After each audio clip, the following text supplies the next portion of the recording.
and gentlemen, now we will present the screening of a short audio-visual on the poetic creations of Shri Nilmani Phukan titled Hurja Henu Nami Ahe Ei Nodiedi.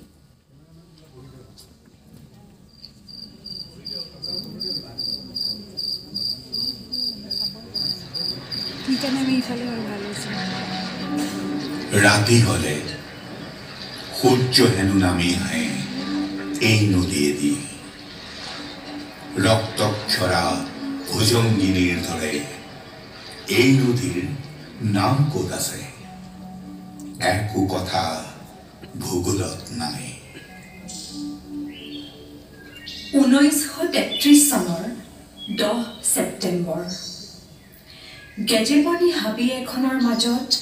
ল'ৰা এজন উপজিছিল ভাদমহীয়া আন্ধাৰ ৰাতিটো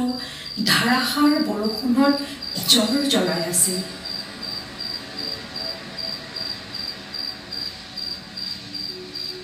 যি বন কুকুৰাৰ উপৰি হাবিখনত তেওঁ আন কিবা এটা কাণেৰে নুশুনা মাত শুনিছিল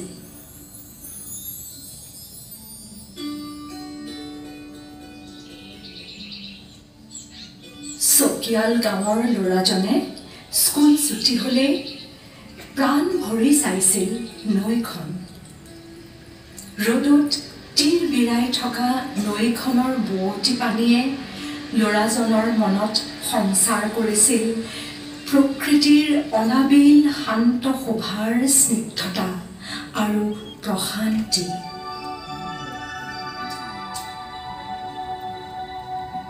আৰু তেতিয়াই অনুভৱ কৰিছিল সূৰ্য হেনো নামি আহে এই নদীয়েদি নৈৰ দুপাৰৰ কুলি কেতেকী কপৌলতা কুমৈলতা আটাইবোৰ তেতিয়াৰে পৰা জনা নজনাকৈ বুকুতে কঢ়িয়াই আছে মানুহজনে কঢ়িয়াই আছে দুখবোৰ সংগোপনে সেয়ে তেওঁ সোধে পিধলে জেতুকাত হয় ফাটি যোৱা কলিজাত কবি নীলমণি ফুকনে আত্মসন্ধানেৰে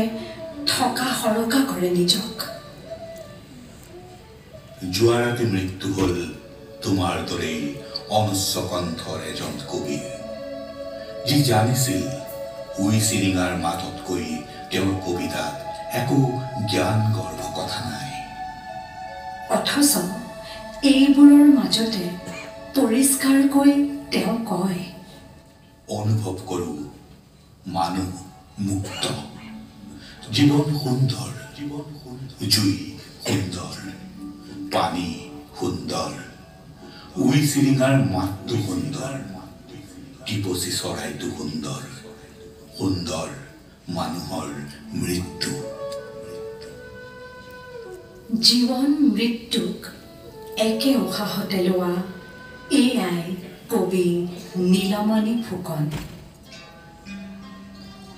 2021 বৰ্ষৰ জ্ঞানপীঠ বঁটা প্ৰাপক শ্ৰীযুত নীলমণি ফুকনলৈ প্ৰণাম জনাইছোঁ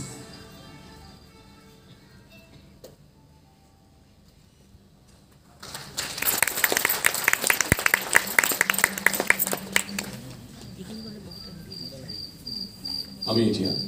আজিৰ অনুষ্ঠানৰ মূল কাৰ্যসূচী বঁটা প্ৰদানৰ দিশে আগবাঢ়িছোঁ প্ৰথমে ৰাতি হলে সূৰ্য হেনো নামি আহে এই নদীয়েদি প্ৰথমেই আমাৰ অতি শ্ৰদ্ধাৰ শ্ৰীযুত নীলমণি ফুকনদেৱক প্ৰদান কৰিবলগীয়া প্ৰশস্তি পত্ৰ পাঠ কৰিবলৈ লোৱা হৈছে